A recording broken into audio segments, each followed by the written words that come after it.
नमस्कार दोस्तों, कैसे हैं आप लोग। मेरा नाम सौरभ कुमार है और मैं आप लोग के यहाँ पर एनसीईआरटी सार संग्रह क्लास 6 टू 12 पढ़ा रहा हूँ।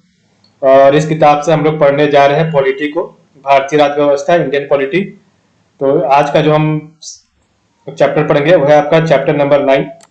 ठीक है, नागरिकता, सिटीजनशिप के बारे में पढ़ेंगे। तो चलिए स्टार्ट करते हैं। भारतीय नागरिकता प्राप्ति हेतु 5 प्रकार बताए गए हैं। तो भारतीय नागरिकता प्राप्ति हेतु 5 प्रकार के बताए गए हैं। पहला, जन्म से होना चाहिए, वंशाधिकार द्वारा, पंजीकरण द्वारा, देशीयकरण द्वारा और भूमि के अर्जन के द्वारा। तो ये 5 प्रकार से आप भारतीय नागरिकता प्राप्त कर सकते हैं। जन्म से, वंशाधिकार द्वारा, पंजीकरण द्वारा, देशीयकरण द्वारा और भूमि के अर्जन द्वारा। भारतीय संविधान किस प्रकार की नागरिकता प्रदान करता है? तो भारतीय संविधान एकल नागरिकता, सिंगल सिटीजनशिप जो है प्रदान करता है। तो भारतीय संविधान किस प्रकार की नागरिकता प्रदान करता है? तो एकल नागरिकता, सिंगल सिटीजनशिप जो है देता है। संयुक्त राज्य अमेरिका यूएसए ने दोहरी नागरिकता, ड्यूअल सिटीजनशिप के सिद्धांत को अपनाया है। तो संयुक्त राज्य अमेरिका यूएसए ने दोहरी नागरिकता, ड्यूअल सिटीजनशिप के सिद्धांत को अपनाया है। नागरिक संशोधन अधिनियम 2019 सीएए, सिटीजनशिप अमेंडमेंट एक्ट में किन देशों के हिंदू, बौद्ध, सिख, जैन, पारसी तथा ईसाई नागरिकों को भारत की नागरिकता प्रदान करने का प्रावधान है? तो पाकिस्तान, बांग्लादेश तथा अफगानिस्तान से।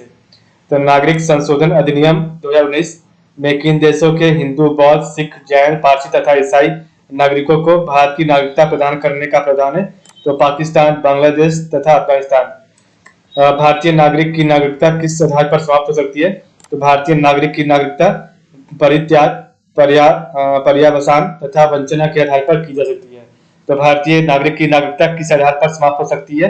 तो परित्याग, पर्यावसान तथा वंचना के आधार पर की जा सकती है। भारत से बाहर लगातार कितने वर्षों तक रहने पर भारतीय नागरिकता समाप्त कर दी जाएगी? तो भारत से बाहर लगातार कितने वर्षों तक रहने पर भारतीय नागरिकता समाप्त कर दी जाएगी? तो 7 वर्षों तक। प्रवासी भारतीय दिवस को कितने समयांतराल पर मनाया जाता है? तो प्रवासी भारतीय दिवस को प्रति 2 वर्ष के समयांतराल पर मनाया जाता है। नागरिकता से संबंधित प्रमुख आर्टिकल, अनुच्छेद जो भी हम पढ़ते हैं, तो नागरिकता से संबंधित प्रमुख अनुच्छेद जो भी है, तो आर्टिकल 5 संविधान लागू होने के समय नागरिकता। तो आर्टिकल 5 जो है, अनुच्छेद 5 संविधान लागू होने के समय नागरिकता। ठीक है। अनुच्छेद 6 क्या कहता है? आर्टिकल 6, तो पाकिस्तान से भारत को प्रवचन करने वाले व्यक्तियों को नागरिकता का अधिकार दिया गया था। तो आर्टिकल 6 में क्या बताया गया है? पाकिस्तान से भारत को प्रवचन करने वाले व्यक्ति को नागरिकता का अधिकार। आर्टिकल 7 है, पाकिस्तान से प्रव्रजित व्यक्तियों को नागरिकता अधिकार। तो पाकिस्तान से प्रव्रजित व्यक्तियों को के नागरिकता अधिकार।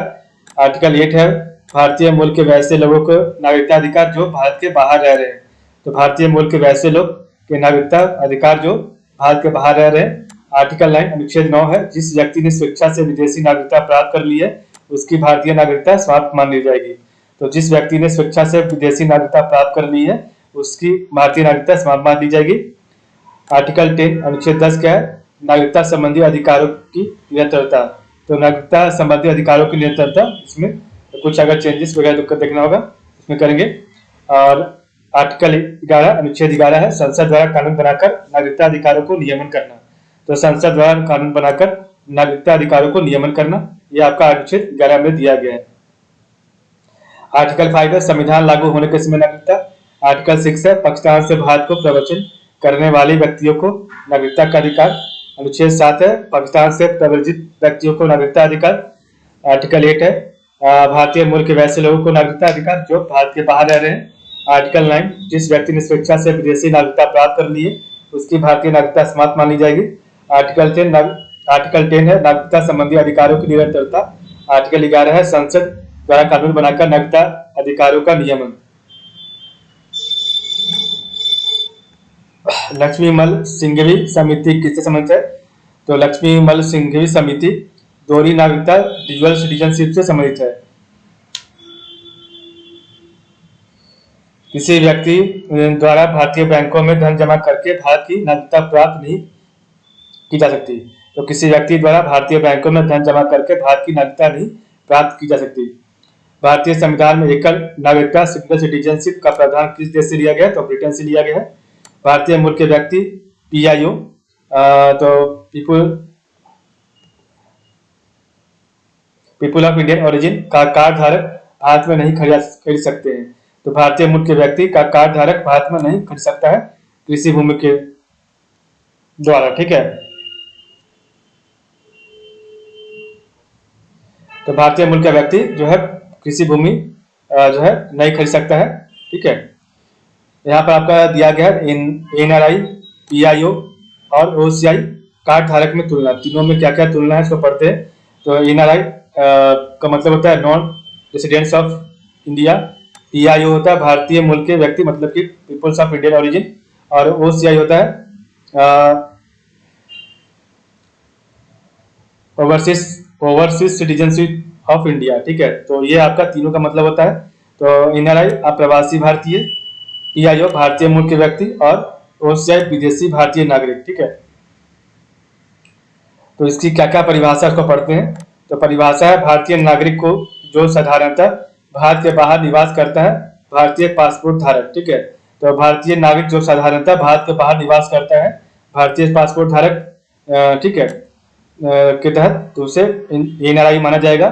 स्वयं या उसका कोई पूर्वज भारतीय नागरिक रहा है, वह वर्तमान में अन्य देशों की नागरिकता प्राप्त है जिसका पासपोर्ट धारक है। ठीक है, तो भारतीय मूल के व्यक्ति किसको माना जाएगा, तो स्वयं या उसका कोई पूर्वज भारतीय नागरिक रहा है, वह वर्तमान में अन्य देशों की नागरिकता प्राप्त है जिसका पासपोर्ट धारक है। ठीक है, विदेशी भारतीय नागरिक क्या कौन है, तो एक व्यक्ति जो विदेशी भारतीय नागरिक OCI कार्ड धारक हो तथा नागरिकता अधिनियम 1955 के अंतर्गत पंजीकृत हो। नागरिकता की अर्हता है, तो ये भारतीय नागरिक ही हैं। आपके जो NRI हैं ये आपके भारतीय नागरिक ही होते हैं। भारतीय मूल के व्यक्ति PIO किन्हें कहते हैं, तो भारत में कम से कम 7 वर्षों के निरंतर निवास के आधार पर आवेदन कर सकते हैं। तो भारतीय मूल के व्यक्ति जो है अगर भारत में 7 वर्षों तक लगातार रहते हैं तो उन्हें जो है भारत का सिटीजनशिप के लिए आवेदन कर सकते हैं। OCI विदेशी भारतीय नागरिक, तो संविधान लागू होने या उसके बाद भारतीय नागरिकता उस भूभाग का निवासी जो स्वतंत्रता बाद भारत का अंग बना। ठीक है, तो संविधान लागू होने या उसके बाद भारतीय नागरिकता उस भूभाग का निवासी जो स्वतंत्रता बाद भारत का अंग बना। ठीक है, तो कोई भी पार्ट जो भारत का अंग बना स्वतंत्रता के बाद, तो उसके तहत विदेशी भारतीय नागरिक को जो है नागरिकता मिलेगी। ठीक है, प्राप्त होने वाले लाभ, तो NRI को क्या प्राप्त है, सभी लाभ जो सामान्यतः भारतीय नागरिकों को प्राप्त होते हैं, तो इन्हें सब कुछ प्राप्त मिलता है। PIO को कोई विशेष लाभ नहीं है। OCI को ओवरसीज सिटीजनशिप ऑफ इंडिया को एक FRRO तो FRRO वाले लाभ के साथ पंजीयन से छूट भारत में कितनी भी अवधि तक ठहराव के लिए।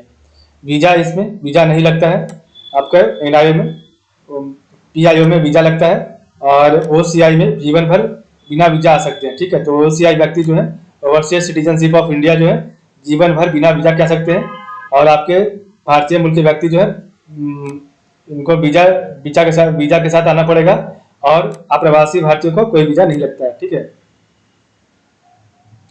मताधिकार, तो NRI को मताधिकार दिया गया है यहाँ पर वोट करने का राइट्स, और PIO को कोई अधिकार नहीं दिया गया है और ना ही OCI को दिया गया है। ठीक है, LM सिंघवी की अध्यक्षता में गठित, तो LM सिंघवी की अध्यक्षता में गठित समिति ने प्रतिवर्ष 9 जनवरी को प्रवासी भारतीय दिवस मनाने की अनुशंसा की है। तो LM सिंघवी की अध्यक्षता में गठित समिति ने प्रतिवर्ष 9 जनवरी को प्रवासी भारतीय दिवस मनाने की अनुशंसा की है। ठीक है, इस प्रकार हमारा चैप्टर नंबर 9 कंप्लीट हो जाता है। तो आज के लिए बस इतना ही। आप लोग का बहुत बहुत धन्यवाद।